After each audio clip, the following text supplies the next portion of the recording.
subhanahu va taolo Qur'oni Karimda hamda payg'ambarimiz sollallohu alayhi vasallam hadisi sharifda qalblarni qismlarini aytib bergan ekanlar. Qalbun salim va qalbun marid fima bayn. Salomat qalb, kasal qalb, ana o'sha ikkalasini o'rtasidagi qalb. Qiyomat kunida Alloh subhanahu va taolo yawma la yanfa'u malun va la banun illa man atalloha biqalbin salim deyapti. Alloh subhanahu va taoloning huzurida jannatga kirmoqchi bo'lgan odamlar qiyomatga borganda jannatga kira olmaydi deyapti Alloh taolo. Yawma la yanfa'u malun va la banun degani mol mulkni foydasi bo'lmaydigan kun, bola chaqani foydasi bo'lmaydigan, ma'lum degani mol dunyo, vala banun degani ayniqsa o'g'il farzandlar. Mana shu narsalarning foydasi bo'lmaydigan kunni eslang deyapti. Mana shu narsalarning foydasi bo'lmaydigan qarindosh, birodar, do'st, aka-uka, tug'an, bir tug'an bardig'in foydasi bo'lmaydi deydi. Illa man atalloha biqalbin salim, salomat qalb egalarigina jannatga kirishadi, salomat qalb egalarigina foyda olishadi deb Alloh taolo Qur'oni Karimda marhamat qilyapti. Ibrohim alayhissalomning duosi. Ibrohim alayhissalom aytgan bu narsani. Lekin payg'ambarlarning tilida aytilgan narsa siz bilan menga doimo ta'lim, ilm foydali narsa bo'ladi, birodarlar. Payg'ambarlar bizga ta'lim o'rgatish uchun, dinni tushuntirish uchun yuborilgan. Alloh taolo payg'ambarimiz sollallohu alayhi vasallamni "Va ma arsalnaka illa rahmatan lil alamin." Ey Muhammad alayhissalom, biz sizni olamlarga rahmat qilib yubordik deyapti. Ya'ni Ibrohim alayhissalom aytayaptiki, "Yawma la yanfa'u malun va la banun illa man atalloha biqalbin salim." Ustularingga shunday bir kun kelib qolishdan ehtiyot bo'linglar. O'sha kunda malun, molu dunyo, va la banun, farzandlar foyda bermaydi. Illa man atalloha biqalbin salim. Qaysi odam salomat qalb bilan boradigan bo'lsa, ana o'sha inson jannatga to'g'ridan to'g'ri kiradi degan oyati karima. Hadisda payg'ambarimiz sollallohu alayhi vasallam aytibdilarki, "Yadkhulul jannata kullu rajulin." Jannatga shunday odamlar kirib ketadiki, va qalbuhu, o'sha insonlarning qalbi shunday kichkina bo'ladiganda, birodarlar. At-tuyur deydi, qushlar degan. Shu katta odamlar bor, o'zlari katta odamlar. Lekin ularning qalblari qushday. Oson va yengil. Ba'zi bir kichik odamlar bor, ularning qalbi bilmaymiz qanday. Yo qo'liga ozgina pul tushib qolganmi, yo kuchi ko'payib qolganmi, yo bir ikkita tanish paydo bo'lib qolganmi, yoki yana nimadir bo'lganmi, o'zida emas. Sal o'zida emas. O'zidan kattaroq kelib qolsa sajda qilib deydi, o'zidan kichkinasini ko'rganda oyog'ini tagida qaraydi. Payg'ambarimiz sollallohu alayhi vasallam aytibdilarki, birodarlar, hadisda yadkhulul jannata, jannatga kiradigan insonlarning misoli ya'ni qalbini misoli. Ularning qalbini misoli xuddi bir qushning qalbiga o'xshaydi. Qushning qalbiga o'xshaydi. Kichik qalb bo'ladi ularning qalblari. Ana o'sha odamlar jannatga birinchilardan bo'lib kirib ketadi deb payg'ambarimiz sollallohu alayhi vasallam hadisda aytibdilar. Ya'ni ulamolarimiz shunday so'z aytishadi. Yaxshiyamki Alloh taolo insonlarning ichidagi bo'layotgan kechilmalarini, o'y fikrlarini, niyatlarini yashirib qo'ygan. Ochib qo'yganda nima bo'lardi Alloh taolo? Mana shu peshonangizda niyatlaringiz telefondami, kompyuterdami, ekraniga o'xshab niyatlaringiz ko'rinib turganda nima bo'lardi desa, qiyomat kunida bo'ladi-yu. Qiyomatga yaqin Alloh taolo bandalarni peshonasiga kofirlarga kofir deb tamga bosib qo'yar ekan. Tavba qabul qilishlik to'xtagandan so'ng bo'ladi. Bir-birini ko'rishganda qandaysan kofir, qandaysan musulmon deb ko'rishib qoladi deyapti. Unda endi peshonasida yozib qo'ygan aniq bo'ldi. Hozir mana shu dunyoyimizda ba'zi bir odamlarni yoki hammamiz ham deylik, birodarlar, peshonalarimizga ichimizdagi niyatlarimizni peshonasidan boshqa odam o'qiydigan qilib yozib qo'yganda hech kim bir-biri bilan gaplashmagan bo'lardi deydi. Gaplashayotganda chiqib qoladi-da u. Hech kim bir-biri bilan gaplashmagan bo'lar ekan. Yaqin odamlaringiz hamda, Alloh saqlasin, eng yaqinlari unday bo'lmaydi-yu. Hasadga to'la, ko'rolmaslikka to'la maradun deydi. O'sha bizning tilda juda qo'polagan mayli aytmaylik. Peshonasidan ko'rinib turibdi-da. Masalan, samorda o'tirsangiz, uyda, ko'chada, yana bir joylarda o'tirsangiz, maqtab turaveradi, yolg'ondan maqtab turaveradi. İçidagisini Alloh biladi. Shuning uchun birodarlar, payg'ambarimiz sollallohu alayhi vasallamning hadislari biz qalbimizni, birodarlar, qalbimizni kichkinaytirib olaylik. Qalbingizga samimiylikni kirgizib olaylik. Kitoblarda shunday yoziladi ekan. Qalbi kasal odam avval o'zi kasal bo'ladi. Avval o'zi qiylanadi. Avval o'zi uxlamaydi. Avval o'zi ko'rolmaydi. O'ylar bilan, fikrlar bilan, kasalliklar bilan qiylanib, ikkinchi navbatda qalbi kasal odam boshqalarni ham sog'lik salomatligiga halol beradi. Boshqalarni ham sog'lik salomatligiga halol beradi. O'zi og'rib qolgani yetmaganday, boshqalarni ham kasalligiga halol berar ekan. Sen Rozzaq bo'lsang, sen ber rizqni, sen Rozzaq bo'lsang, sen to'sib qo'y rizqni, shunga deb aytish kerak. Alloh taolo bir bandasiga beribdimi? Zalika fadlullohi yutihi man yasha. Bu Alloh taoloning fazli karami, xohlagan bandasiga beradi. Qandaydir yaxshilik beribdimi? Tamom, musulmonning sifati o'sha odamga biz duo qilishimiz kerak ekan, birodarlar. Hatto payg'ambarimiz sollallohu alayhi vasallam hadisda aytibdilarki, ba'zi bir insonlar bor, birodarlarga duo qilishadi. O'zim boyib ketay, faqat men boyib ketay demasdan, birodarlarga duo qiladi deya payg'ambarimiz sollallohu alayhi vasallam hadisda aytibdilarki, kim birodariga duo qilsa, Alloh taolo bir farishtani yuboradida, farishta kelib aytadi ekan, ey Robbim, mana bu birodariga duo qilyapti, shunga xuddi shunchalik va undan ham qo'shimchasi bilan bergin deydi. Mana bu yerda biz masjidimiz tashqarisida ikkita do'kon bor. Misol uchun aytayapman, xolos, bular bir-biri bilan muomalasi yaxshi. Lekin bu do'konchilar bir-biriga duo qiladimi yo'qmi bilmayman. Bular aytadi, ey Xudoyim, meni savdoyim yaxshi olsin, Allohu akbar. Savdoning yo'li shunday bo'ladi. Bozordagilar, tijoratdagilar, billa ish qilayotganlar, taksi qilayotganlar va yana kim qaysi kasb hunar, ziroatmi, tijoratmi, dehqonchilikmi qanday bo'lsa ham, o'ng tarafingizda, chap tarafingizda birov turibdimi? Ey Xudoyim, shuni agar qurib qolsin, meniki bo'lib ketsin demanglar, birodarlar. Anday degan bo'lmaydi-da. Siz duo qilsangiz, farishta sizniki qabulmi yo'qmi bilmaymiz, lekin farishtaniki qabulda. Sizga farishta duo qilyapti, qaytarib mislicha shunga bo'lsin deb. Farishtaniki aniq qabul. Nimaga bizda baraka bo'lmaydi, birodarlar? Chunki bizni qalbimizdagi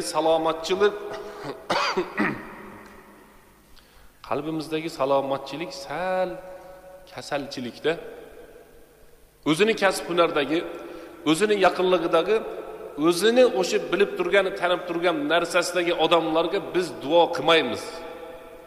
Bu konkurensiyada endi hammasini joyiga solib tashlaymiz. Klientlarni bu yoqqa burib tashlaymiz, unisini unday qilib tashlaymiz deb 20 ming dollar topib, 19 ming dollarini bir yoqqa ishlatib yuboradi keyin. Bebaraka bo'ladi, qoladi.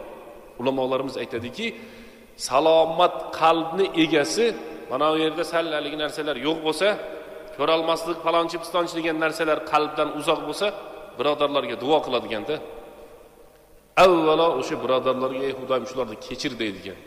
Alloh taolo ularni ham kechiradi, buni ham kechiradi. Shularni ham rizqiga baraka bergin desa, Alloh taolo ularga beradi, bunga birinchi beradi. Shuni ham ishlar yurib ketsin desa, o'zini ishlari yurib ketib qoladi. Men boyib ketay, o'zim bilan boyib ketay desa, o'zi ham boyib ketmaydi, boshqasi ham boyib ketmaydi, birodarlar.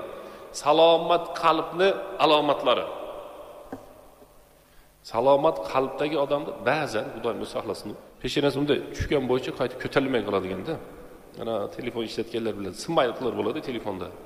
Kulib turadigan, qovog'ini solib turadigan. Endi buni zamonaviy tushuntirmasangiz bo'lmaydi-da. Ba'zi bir odamlarni peshonasi tug'ilganda shu ahlini taniganda tushib qolgan, shu o'layotganda ham shunday qotib qolsa kerak. Qovog'ini solgan bo'yicha dunyoga kelib, qovog'ini solgan bo'yicha o'tib ketadi. Dunyoga kelib xursand bo'lmadingizmi desa, yo'q, xafa ham bo'lmadim deydi, o'sha bo'yicha o'tib ketaveradi. Birodarlar, bu dunyoda sal odam xursandchilik bilan o'tish kerak ekan. Salomat qalbni egasi shunday xursand bo'ladi. Juda bir kechirib qo'yasizlar kishini, men o'g'ir suylayotgan bo'lsam shu damlar. Suylayveraymi? Yaxshi o'lyaptimi? Ba'zi bir odamlar borda, mahallada, el yurt ichida. Birodarlar, bu hamma yo'lda hal qiladiganday qovoqlarini solib yuradigan odamlar borda. Qovog'ini solgan bo'yicha shunday seriozlik bo'lib, hamma narsani hal qiladiganday o'sha odam qalbi kasal. Salom bersangiz ham ovozi pasayib haligi oladi-da. Alaykum deb bo'ldi. Biz sunnat salom berishlik, haligi olishlik vojib. Assalomu alaykum desa, la ilaha illalloh deydi. Tavrotmi, Injilmi u nimadan bo'ldi hozirgisi degan kelib ketadi ba'zi bir paytda. Payg'ambarimiz sollallohu alayhi vasallam hadisda aytadilarki: "Avvala adullukum ala shay'in idza fa'altumuhu tahabbtum." Afshu salama baynakum.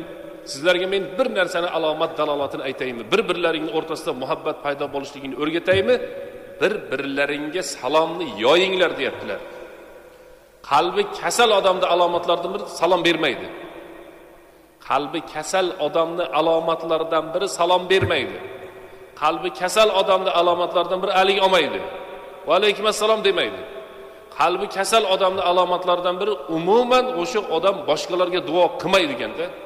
Qavmi qarindoshiga ham, aka ukasiga ham, mahalla ko'yiga ham. Ha, bittasi esimga tushib ketyapti. Ikkitasi safarga chiqibdi. Siz menga o'xshamaydi boshqalar. Ikkitasi safarga chiqibdi. Ahmil anni, mendan shu safarni og'irligini sar ko'targin debdi. Adabiy tildagisi. Ma'nosi nima desa, ke bir gaplashib ketaylik, natamanna, tamanni qilamizda, orzu qilamiz, sal safarimiz yengillashadi. Bir narsalardan aytib bering, safarimiz yengillashadi deyapti. Hozir juda zo'r bo'lib ketdi, birodarlar. Bir narsani aytish kerak yo'q. Mana telefonni ochib olasiz, ketaverasiz hozir. Yaxshiliklar hammasi shu yerda, yomonliklar hammasi ham shu yerda. Alloh saqlasin. O'shaning uchun kafega borasizmi, u yerga borasizmi, bu yerga borasizmi, hamma o'tiraveradi, faqat telefon bilan ovora bo'lib o'tiribdi. Ko'ryapsiz shundaylarni. Mehr oqibat o'ldi. Hol ahvol so'rashlik o'ldi. Onlayn bo'lib qoldi hamma yo'q. Uyda ham onlayn bo'lib qolmasa deyman-da oxirgi paytda. Eng oxirgi borib onlayn, telefon yo'q deb oilasiga yozib qo'yib telefondan. Onlayn bo'lsa xalos. Ikkitasi safarga chiqibdi. Safarga chiqib aytdiki, "Ihmil anni ziqas safar." Menda mana safarning qiyinchiliklarini ko'tar. Ya'ni gaplashib ketaylik, suhbatlashib ketaylik, bir narsalarni ayt. Ke debdi, ikkalamiz orzu qilamiz debdi. Birini qalbi kasal, birini qalbi salomat ekanda. Boyib ketish haqida bir orzu qilmayligim debdi ikkalamiz.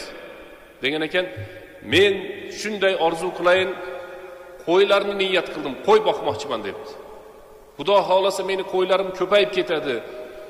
Ehsonlar qilaman. Mana shu qo'ylarimni, zakotlarini beraman. Qo'ylarimni yaxshilik yo'lga ishlataman. O'zim ham boy bo'lib yashayman. Sen nima qilmoqchisan desa, men bo'ri boqaman debdi. Nimaga desa, seni qo'ylarini yeb qo'yadigan bo'rilarni men boqaman demişdi. He, birodarlar. Bize odamlarimiz ham shunaqa. Unday qilmagin. Men qo'y boqsam, sen tuya boq. Unaqa nima deydi? Buqa deydimi? Sigir, mol, qo'y, shunga o'xshagan narsa-da, qo'y buniki ekan. Tuya boqin, buqa boqin, shunga o'xshagan narsalar. Boshqa narsa bilan shug'ullansang bo'lmaydim desa, sen boyib ketsang men qarab o'tiraman endi. Qo'ylaring ko'payib ketsa-chi, nimani gaplashyapti ekan? Yo'q narsani gaplashyapti. Bor bo'lsa nima qilar ekan deysiz-da. Agar bor bo'lib qolsa nima qilgan bo'lar edi? Yo'q qo'ylariga bu bo'rilarni tayyorlab turibdi ekan. Shunday bo'lsinki, bo'rilar kelib seni qo'ylaringni yeb ketsin. Mana men sen boyib ketsang bo'lmaydi deyapti ekan. Yana bir odamdan kelib so'rashgan ekan. Siz nima desangiz, sizni birodaringizga shu bittasiga hasad qilaveradi ekan-da u ham. Hasad qilaveradi, mana qalb salomat emas, tinch emas. Duoingiz ijobat bo'ladi. Siz aytgan narsangiz ijobat bo'ladi, faqat bitta sharti bor. Sizga nima bo'lsa, siz hasad qilayotgan odamga 2 barobar bo'ladi. Mana o qo'shningizga desa, meni bitta ko'zimni o'yib olmaysizlarmi debdi-da. O'shunda hali qo'shnisini ikkala ko'zi ham o'yilib ketish kerak bo'lyapti. O'zini ko'zi o'yilib ketishga tayyor bo'ladigan hasadgo'y odam. Haligi ichidan nima deydi? Ko'rolmaydigan, qiynalayotgan salomat emas odam. Eng qizig'i, bular hech qachon Alloh taoloning taqdirini o'zgartira olmaydi, birodarlar. O'shuning uchun men ba'zi paytda mana telefon ishlatayotgan odamlarga hayron qolaman. Telefon ishlatayotgan odamlar telefonda bir-birlari bilan gaplashmoqchi bo'lsa, hali smile degan narsasi bor, jo'natib qo'yadigan. Hamma birov telefonda ko'rsatib qoldi-da, hamma bo'lmagan smayliklarni deydi. Qarang, shu bola to'plab olgan deydi. Jo'ramiz ichida deydi. Eng yomon smayliklarni hammaga jo'natib joniga tegib o'tiradi deydi. Qovoqlari tushib qolgan, ochchigi chiqib turgan, hali qizarib ketib, g'azabi chiqib turgan bunaqalarni jo'natib qo'yadiganda gruppalarga ham, do'stlarga ham, birodarlarga ham. Bunday kulib turgan, yuzi ochiq turgan narsa jo'natsang bo'lmaydimi desa, yo'q, senlar bunga arzimaysan, bunday emas deb telefondan faqat shunaqa narsa jo'natadigan odamlar bor ekan. Payg'ambarimiz sollallohu alayhi vasallam hadisda aytibdilar: "Li'an talqa akhaka biwajhin taliq", sen birodaringni chiroyli yuzing bilan qarab qo'yishligingni sadaqa deyaptilar. Chiroyli yuz, mayli janozada, musibatda, qaysidir o'rinda biz chiroyli yuz bilan qaramaylik-ku, musibat bo'lib turganligi uchun. Boshqa paytda chiroyli yuz bilan qarasak bo'lmaydi, birodarlar. Alomati shu-da, dalolati shu. Bu yuzni, qoshni ko'tarib olishlik oson. Faqat mana pult upravleniya degan narsa bor, qalb degan narsa bor. Mana u yer toza bo'lmasa, yana o'zining holiga qaytib qolaradi. Payg'ambarimiz sollallohu alayhi vasallam hadisda aytibdilarki: "Va inna fil jasadi mudghatan idza salahat salahal jasadu kulluhu va idza fasadat fasadal jasadu kulluhu ala wa hiyal qalb." Sizlarning ichingda bir joy borki, agar o'sha yer yaxshi bo'lsa, butun jasad yaxshi bo'ladi. O'sha joy aynisa, buzilsa, fasod bo'lsa, butun jasadi fasodga ketibdi. O'sha joyning nomini qalb deb qo'yibdi degan Payg'ambarimiz sollallohu alayhi vasallamning hadislari bor. Jannat ahli nisbatlardan Alloh subhanahu va taolo Qur'oni Karimda va naza'na ma fi sudurihim min ghillin, jannatga kirayotgan vaqtida, jannatga kirishligidan avval biz bu odamlarning qalblaridan g'illu g'ash degan narsani to'liq olib qo'ydik deyapti. Dunyoda turib jannatga kirmagan, oxiratda ham jannatga kira olmaydi degan ulamolarning so'zi bor. Dunyoda jannati odamni bilmoqchi bo'lsanglar, qalbida g'illu g'ash bo'lmaydi. Ko'ra olmaslik bo'lmaydi. Birovlarning hayotiga aralashishlik bo'lmaydi. Dunyodan turib qalbi musaffo bo'ladi, toza bo'ladi. O'zi bilan ko'proq ovora bo'ladi. Nima sababdan jannatda ayollar ko'p bo'lsa ham bir-birlari bilan erini talashib ketmaydi? Nima sababdan jannatda o'ta zo'r yerlar bo'lsa ham bir-birlari bilan odamlar talashib ketmaydi? Chek yetmayapti hozir masalan, to'g'rimi? Uy yetmaydi, qo'shnikiga bir qarich o'tamiz. Nima sababdan jannatda unday bo'lmaydi desa, Alloh taolo mana bu oyatda aytayapti. Va naza'na ma fi sudurihim. Biz ularni qalbidagi g'illu g'ashlarni to'liq olib qo'yganmiz deyapti Alloh taolo. Jannatga kirgan odamning qalbida g'illu g'ash bo'lmaydi ekanda, birodarlar. Jannatga kirgan odamning qalbida umuman g'illu g'ash bo'lmaydi. Dunyoda g'illu g'ashga to'ldirib bo'lsa, umuman jannatga kirmaydi. Nimaga? Oyatni nimani xutbani boshida biz aytdikki, Alloh taolo yawma la yanfa'u malun va la banun illa man atalloha biqalbin salim. Salomat qalbdan boshqasini qabul qilmaymiz. Kim salomat qalb bilan keladigan bo'lsa, mana shu narsa foyda beradi, so'ngra jannatga kiradi deb. Birodarlar, mavzuyimizning nihoyasida biz jamoatimizga aytamizki, hurmatli jamoat, bitta unday narsa qilaylik o'zimizga. Maslahatda bu. Hozir meni ichimdagini peshanamda odamlar o'qiydigan bo'lib qolganda nima bo'lar edi deb tursak, qalbim sekin toza bo'lib ketadi. Kulib o'tiraveramiz ba'zi joylarda. İçimizde ay çatak bunday bo'pti deb hali boshlamagan biznesga hasad kuchayganini singari, boqilmagan qo'yga bo'ri tayyorlab turganini singari bo'lmaylik, birodarlar. Men mana unday qilmoqchiman desa, narigadan uxlamay qo'yibdi. Bu hali qilgani yo'q, o'lib qoladimi, ertaga tirikmi yo'q. Aytaylikki, peshonamdagini ko'kis o'qib olganda odamlar nima bo'lardi, men bilan hech kim gaplashmay qo'ygan bo'lardi degan narsani solaylik. Salomat qalbni alomatlari ko'p duo qiladi dedik va salomat qalbni alomati bu bandalar bilan gaplasha olmasdan, odamlar bilan Qur'on o'qiydigan. Qo'y shu bandalaringni. Men undan ko'ra Robbim sen bilan gaplashaman deb Qur'on ochib o'qib o'tiradigan. Mana Qur'oni Karim insonning qalbidagi zanglarni, qiyinchiliklarni, muammo ko'ra olmasliklarini sekin-chekiga surib qo'yadi.